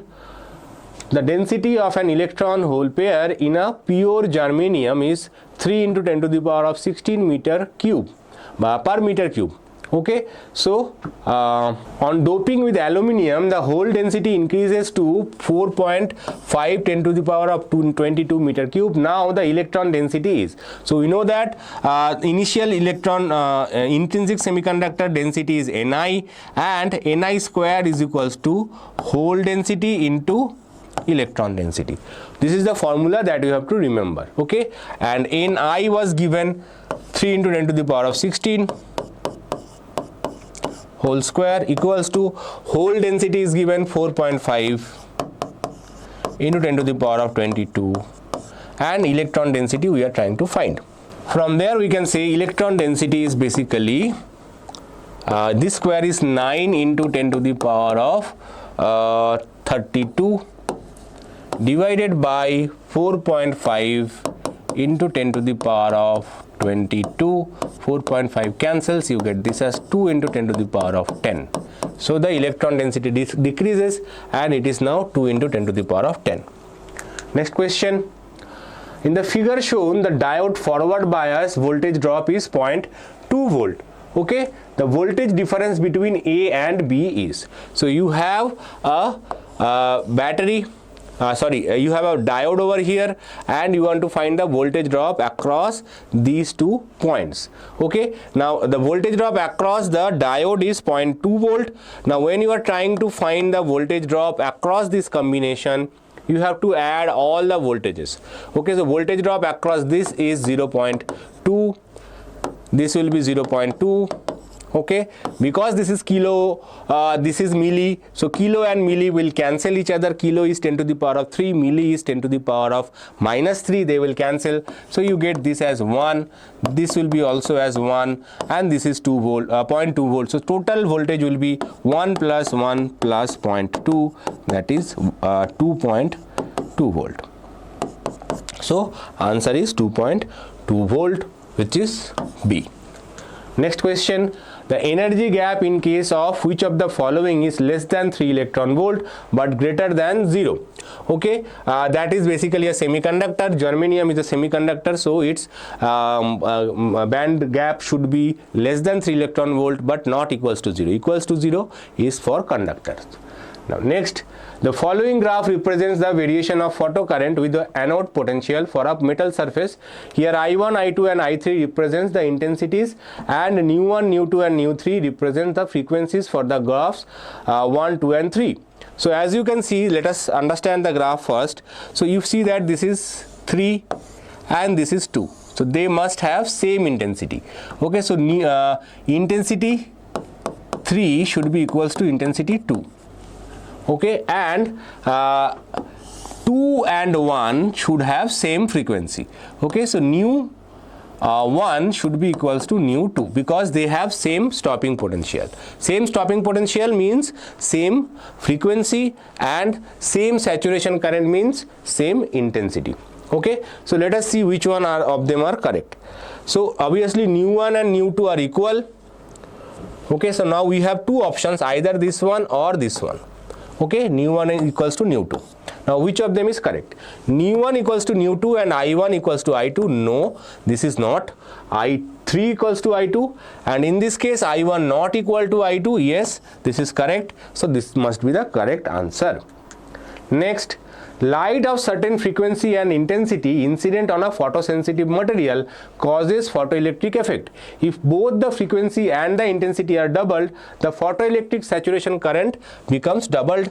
Photoelectric saturation current depends only on intensity, it is independent of the frequency. Okay, frequency only determines the stopping potential, not the saturation current. Next, the number of photons falling per second on a completely darkened plate to produce a force of 6.62 into 10 to the power of minus 5 Newton is n. If the wavelength of the light falling is 5 into 10 to the power of minus 7 is 7 meter, then n equals to this. You have to calculate the value of n. Now for that, what is the, first of all you have to understand that when the photon is falling on a plate, okay, then the it is completely absorbing. The photons are getting completely absorbed. So what is the momentum of the photon? So momentum is p. Okay, so wavelength is lambda, so momentum will be h by lambda, right? Lambda is h by p, so p will be equals to h by lambda. Okay, so this is the momentum it is given. Now if photon of this number n number is incidenting on this, then what is the total transfer of momentum? Total transfer of momentum is this. So force should be equals to this. Okay, so this total transfer of momentum, this is the number of photons falling on this in per second, right? Per second means divided by time, time is 1 second, so this is the rate of change of momentum. So rate of change of momentum is equals to force, second law of motion. So from there we can say n equals to f into lambda divided by h. So what is f? F is 6.62 into 10 to the power of minus 5. Lambda is 5 into 10 to the power of minus 7, and h is 6.62 into 10 to the power of minus 34. So 6.62 cancels, we get 5 into 10 to the power of 34 minus 12, that is 5 into 10 to the power of 22. So 5 into 10 to the power of 22, 10 to the power of 22 is already covered over here, so 5 should be the answer, option B. Next, the maximum kinetic energy of emitted photoelectrons depends on intensity of incident radiation, frequency of incident radiation, speed of incident radiation, number of photons in incident radiation. Only frequency on which the maximum kinetic energy depends. A proton and an alpha particle are accelerated through the same potential difference V. The ratio of their de Broglie wavelength is. So what is the energy? Energy of the proton, energy of the proton is charge into the potential. Okay, charge of a proton is E into V. Okay, and what is the energy of the alpha particle? It is 2E into V. Charge of an alpha particle is twice, right? 2 protons plus 2, so it will be 2 into V. Now what is the momentum? Momentum of proton is square root of 2 mass of proton into energy. Okay, and momentum of alpha particle is square root of 2 m alpha into energy of alpha particle. Okay, now we know that wavelength is h by p. Okay, this is for lambda p. So and so we can write that lambda p by lambda alpha equals to p alpha by pp, inversely proportional. Okay, so it is square root of 2 m alpha. What is m alpha? Mass of alpha particle, it has 4 nucleons, 2 protons, 2 neutrons, so we can assume they are almost equal, so we will write it as 4 mp. And what is the momentum? Momentum is 2 ev divided by momentum of proton. Proton is only 2 mass of proton into ev. Okay, so 2 cancels, mp cancels, ev cancels, so you get this as 4 into 2. This is the ratio, so it will be 2 root 2. Okay, so the ratio is 2 root 2. Next question. An electron is moving with an initial velocity v equals to v naught I and in an uniform magnetic field B equals to b naught J. Its de Broglie wavelength decreases with time, remains constant, increase and decrease, periodically increase with time. So if you see that velocity is in along the x direction and magnetic field is along the y direction. Okay, so the magnitude of the momentum, so basically it will give you a circular motion. Circular motion means the velocity, the magnitude of the velocity will remain unchanged. Okay, it is moving, velocity is in this direction, force is perpendicular to the velocity, so it will happen in the opposite other plane, right, in the y plane. Okay, so velocity is in this direction, so the force is acting on it in the perpendicular direction, and because it is moving in a circle, okay, its velocity will remain constant. So velocity remain constant means it will remain constant. Okay, the de Broglie wavelength will remain constant because de Broglie wavelength is dependent on momentum constant. So if momentum is constant, then definitely the de Broglie wavelength will also remain constant. A particle is dropped from a height h. The de Broglie wavelength of the particle just before reaching the ground depends on height as. Okay, so you have a particle, it is just dropped from the height h. Just before touching the ground, what will be its energy? Kinetic energy. Kinetic energy will be mgh. Why? Just before touching the ground, because when it started, its potential energy was mgh. So just before touching the ground, the same amount of energy would be converted into kinetic energy. Okay, so what is the momentum? Momentum is 2 m ek. That is, it will be 1 by, not 1 by. If you put the value over here, you will get 2 m square g into h. So momentum is proportional to h to the power half. Now de Broglie wavelength is given by h by p. So de Broglie wavelength must be proportional to h to the power minus half because inversely proportional. So it must be inversely proportional to square root of h. Next, From the following graph of photocurrent against collector plate potential for two different intensities of light I1 and I2, one can conclude I1 equals to I2, I1 greater than I2, I1 less than I2. Comparison is not possible. So if you see this graph carefully, okay, here the intensity must be lower and here the intensity must be higher, because saturation current is more for I2, right? So saturation current more for I2 means I2 must be greater than I1. Okay, that is the simple relation. So I2 must be greater than I1. So option C is correct. Next, the variation of photocurrent with collector potential for different frequencies of incident radiation nu1, nu2 and nu3 are as shown in the graph. Then frequencies are shown. Okay, now as you can see that different all of them has different cutoff potential or reverse potential, right? Retarding potential, whatever you call. Now at this point, cutoff potential for nu1 is smallest, so nu1 will be the smallest. Okay, nu2 is in the middle, so nu2 will be bigger than nu1, and nu3 is highest, so nu3 will be higher than everyone else. So the correct relationship is nu1 less than nu2 less than nu3. Next, the de Broglie wavelength of an electron accelerated to a potential of 400 volt is approximately. So you have to find the de Broglie wavelength. Here again same kinetic energy, we are going to use the formula of kinetic energy. What is the kinetic energy? Kinetic energy is E into 400, that is 400 E. Okay, now what is the momentum? Momentum is square root of 2 into mass of electron into Ek. Okay, that is 2 into 9 into 10 to the power of minus 31 into Ek is 400 E. E is 1.6 into 10 to the power of minus 19. Okay, so what you will do, you get this 3 will come out. This 400 will come out as 20,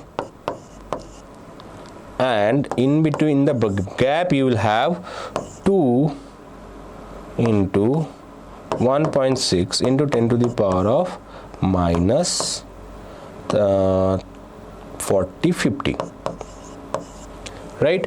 Now if you take 1 0, if you divide this by 1 extra 0 or you take out 1 extra 0 by dividing it by 10, then you get this as 16. 16 is also a square rootable number, so you get 3 into 20 into 4, but inside the square root you will have 2 by 10, and this will become 10 to the power of minus 25. So what you got?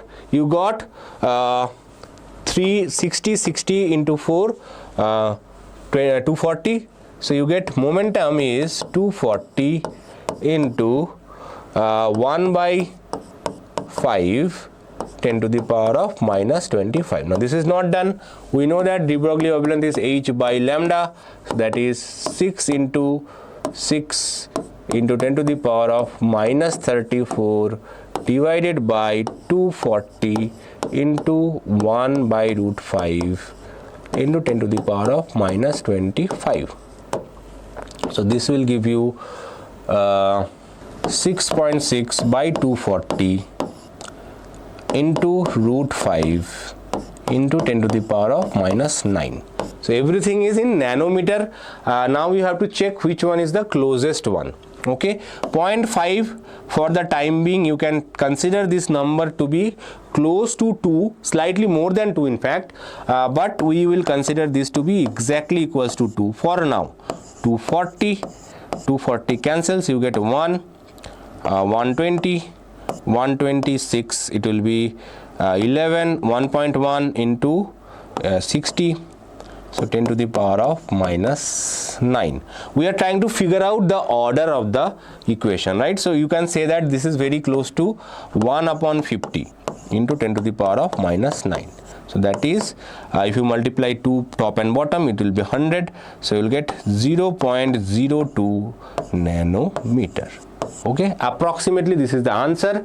0.02 is not there, but what we have done, we have reduced the value. So correct answer should be slightly more. So correct answer is 0.03 nanometer, not 0.04. Okay, this is the closest answer anyway. Okay, for 0.02 the closest answer is 0.03. Next, the ratio of magnitudes of electric field to the magnetic field of an electromagnetic wave is in the order of 10 to the power of 8 meter. Okay, E by B is basically 3 into 10 to the power of 8. Now if it is in vacuum, then it will be 3 into 10 to the power of 8. If it is not in vacuum, some other medium, then it will be, depending upon the medium, it will be maybe 2.5 or 1.5 or 1. Okay, so but order will be always 10 to the power of 8. Which of the following radiations deflected by electric field? Gamma rays, X-rays, alpha particles, neutrons. So electric field deflects alpha particles, okay, not gamma rays, not X-rays, not neutrons. Gamma ray and X-ray are electromagnetic radiation. Electromagnetic radiation does not get deflected by electric field. Neutrons are neutral, so they also not get deflected. Alpha particles are positively charged, so they get deflected. Which of the following radiation of electromagnetic wave has highest wavelength? Okay, so highest wavelength means smallest frequency. So it is basically radio waves, microwaves, they are in the line. After that infrared rays, and then visible, then UV, then X-ray. Okay, so microwave is the highest wavelength. Suppose that the electric field amplitude of electromagnetic wave is E naught equals to 120 Newton per Coulomb and its frequency is 50 megahertz. Then which of the following value is incorrectly computed? Magnetic field amplitude is 400 nanometer. So what is the magnetic field? E by B equals to 3 into 10 to the power of 8. So B equals to 120 divided by 3 into 10 to the power of 8. So it will be 40. So 40 means 40 into 10 to the power of minus 8 or 400 nanotesla. Okay, so definitely magnetic field is correctly computed. The angular frequency of the electromagnetic wave is pi into 10 to the power of 8 radian per second. Okay, so this is correctly computed, we have found it out. Now what is the angular frequency of the EM wave? Frequency is 250 megahertz. Okay, so angular frequency will be omega equals to 2 pi f, that is 50 megahertz. Megahertz means 10 to the power of 6. So 50 into 2 is 100. 100 pi into 10 to the power of 6. So it will be pi into 10 to the power of 8. This is also correct. So angular frequency is correct. Now let us this one we will check last. We will find this one first. Wavelength of the electromagnetic wave is 6 meter. We know that for an electromagnetic wave C is equal to nu lambda. Okay, nu is 50 megahertz, C is 3 into 10 to the power of 8, nu is 50 megahertz, that is 50 into 10 to the power of 6 lambda. So you get this as 2. So lambda equals to 300 divided by 50, which is equals to 6 meter. So this is also correctly computed. So this must be incorrect. You can calculate K by the relationship of omega by lambda, but we are not doing that. We have calculated all the correct values. So this must be the incorrect one. So option C is correct. Next, the source of electromagnetic wave can be a charge moving with constant velocity, moving with circular orbit, at rest, moving parallel to magnetic field, moving in a circular orbit, because moving in a circular orbit means it is basically accelerating, centripetal acceleration. If it is accelerating, it will radiate an electromagnetic wave. Next, 3 energy levels of hydrogen atom and the corresponding wavelength of the emitted radiation due to different electron transitions are as shown, then which of the following is correct? So definitely what you have to do, you know that energy transmission, E3 is higher energy, E1 is ground, that is lower energy. So E3 minus E1 must be equals to H nu 2 or Hc by lambda 2, right? Again E2 minus E1 equals to Hc by lambda 1 and E3 minus E2 must be equals to Hc by lambda 3. So these are the three very easy relation. Now you have to find lambda 2 or lambda 1. Okay, to find lambda 2 they have given two options. So lambda 2 definitely they are not getting added directly. We will try to find lambda 2 first. Okay, how to find lambda 2? Because lambda 2 is given twice, so we have to check which of them is correct. So this is the most probably the answer, so we have to check. So lambda 2 basically means E3 minus E1. So that's why what we have to do, we have to add these two. If we add these two, we will get the value of lambda 2. Okay, so E3, so if you add these two, you get E2 cancels, you get E3 minus E1, that is equals to Hc by lambda 1 plus Hc by lambda 3. Okay, or what is E3 minus E1? E3 minus E1 is Hc by lambda 2, that is equals to Hc by lambda 1 plus lambda 3, or we can say that 1 by lambda 2 equals to 1 by lambda 1 plus 1 by lambda 3. So lambda 2 must be equals to lambda 1 lambda 3 divided by lambda 1 plus lambda 3. So is it given over here? Yes, it is given over here. So definitely lambda 2 is the correct. So because lambda 2 was coming twice, that's why we checked lambda 2 and we found it. This is the correct answer. Now next, in accordance with the Bohr's model, the quantum number that characterizes the Earth's revolution around the Sun in an orbit of radius 1.5 into 10 to the power of 11 meter with orbital speed of 3 into 10 to the power of 4 meter per second is. Okay, so we know that mass of the Earth is given this much kg. Okay, now what is the angular momentum? Angular momentum is mvr. Okay, now mvr, that should be equals to nh by 2 pi. Okay, this is the de Broglie wavelength. So for that we have to find the quantum number. So n equals to 2 pi mvr divided by h. Okay, so that is the value. As you can see, the value will be very, very high because h is very, very small. So let's see the value of n. So n equals to 2 pi into mass of Earth is 6 into 10 to the power of 24. Velocity is 3 into 10 to the power of 4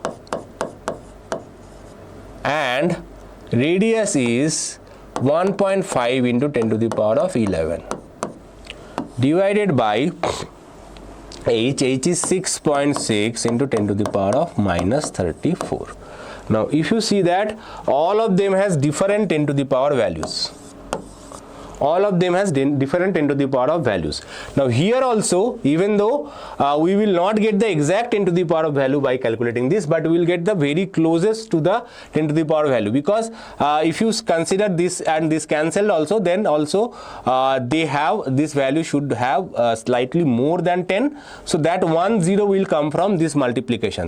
So 6.28 into 3 into 1.5. So from there also you get approximately 2 point something value. Okay, but 10 to the power value is unique. So 10 to the power 24 plus 4 is 28. 28 plus 11 is 39. 39 plus 34 is 73. Okay, 1 0 is coming from here, so overall order should be 10 to the power of 74. So correct answer should be this one. Okay, so you have to calculate the 10 to the power in such long questions. You don't need to do the exact calculation, that is not required. Next, an electron is revolving in its Bohr orbit having Bohr radius of 0.529 angstrom. Then the radius of the third orbit is, so third orbit is nothing but R3 equals to n square into Bohr orbit. Okay, that is 3 square is 9 into Bohr orbit 0.529, or it will be equals to 4.5 angstrom. Very close to 4.5 angstrom. Correct answer is 4.7. We have ignored some terms, that's why it is not there. The radius of hydrogen atom in the ground state is 0.53 angstrom. After collision with an electron, it's found to have a radius of 2.12 angstrom. The principal quantum number n of the final state. Again, Rn equals to n square R naught. Rn is 2.12. N square is 0. N is we don't know. N we don't know. R naught is 0.52. So n square is equals to 2.12 by 0.52, that is 4. So n equals to 2. So n equals to 2 is the answer. Next question. Energy of an electron in the second orbit of hydrogen atom is E2. The energy of electron in the third orbit of helium plus will be. Okay, for that we need to use a formula, that is energy is basically equals to Z square by N square into E naught. Okay, Z is the atomic number of protons, and N square is the orbit where you are finding. Okay, so Z is for helium is 2, so 2 square is 4, and you are finding in the third orbit, so it will be 9, 3 square. Okay, and energy in the second orbit of hydrogen is E2. So you have to convert that into E naught as well. Okay, so what is E2? E2 is basically E naught by 2 square, that is E naught by 4. Why so? Because for hydrogen Z is equals to 1. Same formula, but for hydrogen, because N is equal to 1, this will be E naught by 4. So E naught is 4E2. Our answer is given only in terms of E2, so you have to replace E naught with E2. So 4E2. So we get 16 by 9 E2. Okay, so correct answer is option B. Okay, next question. What is the energy of the electron revolving in the third orbit expressed in electron volt? So third orbit equals to E naught by N square. Now in this case we know that E naught is 13.6 eV and third orbit means 9, so it will be 9 ones are 9, 46, so it will be 5. Okay, for 9 5s are 45, so it will be 1.5, so correct answer is 1.5. Next, the period of revolution of an electron revolving in the nth orbit of hydrogen atom is proportional to n cube. Angular momentum of the electron in the hydrogen atom is 3h by 2 pi, h is Planck's constant, Ke of the electron is. Very interesting question. So from this, first of all we identify that n is equals to 3. Okay, so what is the kinetic energy? Kinetic energy is basically E naught by N square, as simple as that. So 13.6 by 9, which is equals to 1.51. So this is the answer. Potential energy is minus twice of E naught by N square, and total energy is equals to minus E naught by N square. You have to remember these three terms. This is very, very important for a question will definitely come from this concept. In Rutherford's experiment, head-on collision for alpha particle with a gold nucleus, the impact parameter is 0. For head-on collision, it is going directly towards the nucleus, so the impact parameter should be 0. Frequency of revolution of an electron revolving in nth orbit of hydrogen atom is proportional to. Now time period is proportional to n cube. So frequency should be proportional to 1 by time period, that is 1 by n cube. The ratio of volume of aluminum 27 nucleus to its surface area is. So we know that for any atom, the radius is basically a to the power 1/3 into r naught. Okay, r naught value is given over here. Anyway, we are not first what we will do, we will try to find the ratio of volume and surface area. So volume is, what is the formula for volume? 4/3 pi r cube. And what is surface area? Surface area is 4 pi r square. So what is the ratio we get? So 4 pi will cancel, so you get 1/3. 3 is one in division, so it will remain in division, r cube by r square, so it will be r by 3, as simple as that. Now for aluminium, A is 27, so A is 27 means 27 to the power 1/3 r naught, so 27 1/3 is 3 r naught, so it will be 3 r naught by 3, that is r naught, that is equals to 1.2 into 10 to the power of minus 15. Okay, so 1.2 into 10 to the power of minus 15. So this is the benefit of inserting the value at the last moment. Next, question number 90. Nucleus at rest splits into two nuclear parts having radii in the ratio 1:2. Their velocities are in the ratio. So you have a nucleus, it splits into two parts, 1 and 2. Okay, suppose the mass of this is m1, mass of this is m2. Okay, initially they were at rest. Okay, so finally suppose m1 is the velocity of the m1 is v1 and velocity of m2 is v2, then from the conservation of moment of inertia, a moment of conservation of momentum, we can say that m1 v1 is equal to m2 v2, or v1 by v2 equals to m2 by m1. Okay, so it will be 2:1. So answer will be 2:1. So if the mass is 1:2, velocity will be 2:1. Now let's see question number 91. A nucleus of mass 20U emits a gamma photon of energy 6 MeV.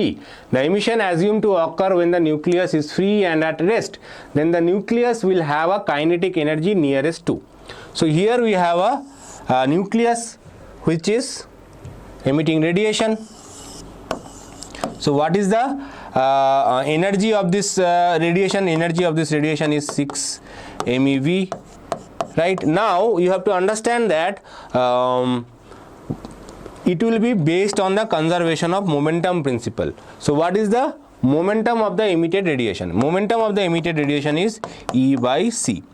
Okay, this is very simple. Now the same momentum will be of the nucleus as well. Okay, so nucleus will have the same momentum as that of the emitted photon, right? Conservation of momentum. Now if we know the momentum, we can find the kinetic energy. Kinetic energy is basically P square by 2m. Now what is P here? P is E by C. So from here we can say this is by E square by 2m C square. Okay, so this is the basic conversion that you have to do.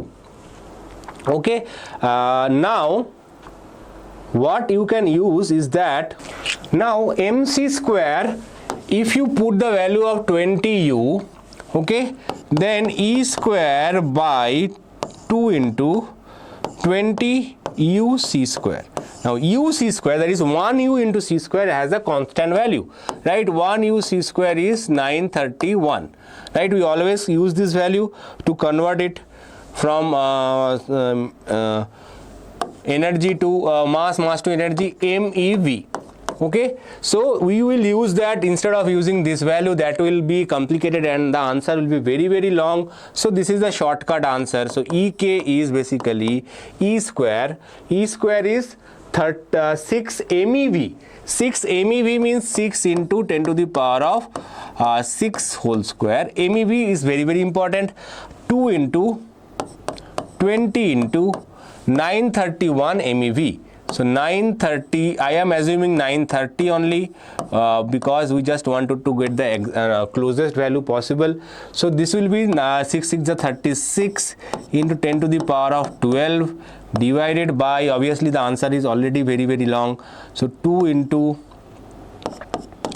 20 into 930 into 10 to the power of 6. Okay, so it will be 10 to the power of 6 will cancel, you get 10 to the power of 6 over here, you get 18, you get 9, so 9, and this 10 will go up and reduce one of this, so 9 divided by 930 into 10 to the power of 5. Or what you can do is you can take 2 zeros, so you will be taking it as 900 into 930 into 10 to the power of 3. So what is the value is? This value is very close to 1. So 1 into 10 to the power of 3, that is 1 kilo electron volt. Okay.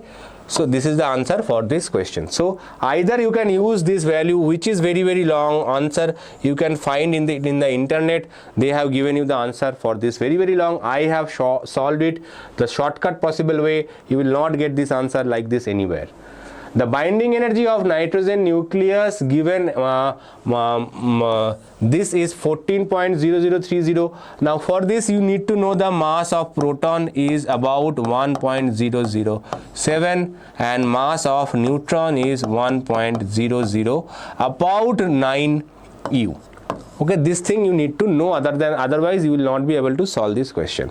Okay, obviously nitrogen has 7 protons, so multiplied by 7, and 7 neutrons multiplied by 7, so you will get the total is 7.049 plus 7.063.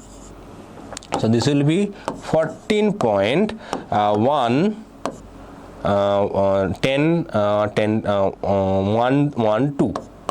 Okay, so this is the 49 plus 63 is 112, so that's why it is this. So this is the mass of the nucleons, but mass of the atom is given, mass of the nucleus is given by this, so 14.003. so the mass defect is 0.108. this is the mass defect. Okay, so what is the binding energy? Binding energy is not a nucleons, total binding energy they have asked you to calculate. So binding energy is the mass defect times 931, which is equals to approximately 1000, about 0.9 MeV, that is 85 MeV. I think that is the answer. Okay, yes, it will be 93.1, point decimal after decimal only 1 point, so that will be you can multiply, it will be 93.1, or if you take the exact values it will come out very close to 85 MeV. Next, a nuclear reactor delivers a power of 10 to the power of 9 watt. The amount of fuel consumed by the reactor in 1 hour is. So this is, maybe you think this is out of syllabus, but actually it is not. We know that energy generated by mass is mc square. Okay, so this is the energy generated, and if the energy generated by the reactor in 1 hour, that should be equals to obviously into 60 into 60. Okay, that is the energy required in 1 hour. So now the power is given 10 to the power of 9. So 10 to the power of 9 is meter per sorry, one thing is not required here is this. So mc square is the total amount of energy, and power given is 10 to the power of 9. That power 10 to the power of 9, what means 10 to the power of 9 joules per second, right? So you have to convert it into 60 into 60. This much energy you need to generate that much energy in 1 hour. So what is the mass required for that? So mass required for that is 10 to the power of 9 into 60 divided by 3 square. 3 square is 9 into 10 to the power of 16. So 9, 3 3s are 9, 20, 3 3s are 9, 20, So you get this as 400 into 10 to the power of minus 7, or 4 into 10 to the power of minus 5 kilograms, or 0.04 gram. So it will be 0.04 gram. Answer will be option B. Next question, which of the following diagram correctly represents the potential energy of a pair of nucleons? So pair of nucleons, the answer is this one. Remember the factor is MEV, not KEV, not EV. Okay, it is MEV. Next, two protons are kept at a separation of 10 nanometer. Let Fn and Fe be the nuclear force and the electromagnetic force. The distance is 10 nanometer, so electromagnetic force will be much higher compared to that of the nuclear force. Nuclear force acts at the range of femtometer, 10 to the power of minus 15, but it is very high distance. At this distance, nuclear force will be 0. Next, the readings of ammeter and voltmeter in the following circuits are respectively. Okay, so voltmeter and ammeter in this following circuit. If you don't see this clearly, let me write this down. 220 volt, 50 hertz. The VL is given by 50 volt. Okay, L is not given. VC is given also 50 volt. Okay, R is given 100 ohm. Okay, now as you can see from the diagram, VL equals to VC magnitude wise. That means the circuit is in resonance condition. So in the resonance condition, voltage across the resistance equals to the input voltage, that is 220 volt. So the voltage should be 220 volt. Now what is the current? Current is nothing but VR by R, that is 220 volt divided by 100, that is 2.2 ampere. So it will be 2.2 ampere and 220 volt, that is the correct answer. Next question, an inductor of inductance L and resistor R are joined together in series and connected by a source of frequency omega. The power dissipated in the circuit is. So what is the formula for power dissipated? Power dissipated is V square by R cos phi.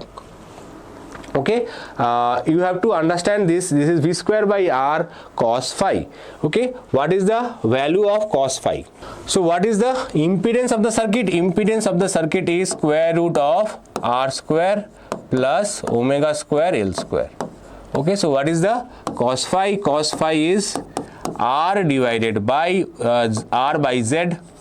Okay, so R by Z is the cos phi. So power dissipated is not V square by Z, it is V square by R cos phi. You have to remember that. So V square by R into R by Z. So it is V square by Z. So it will be V square by, it is not R, it is actually Z. It is V square by Z cos phi. Okay, V square by Z cos phi. So you cannot cancel it.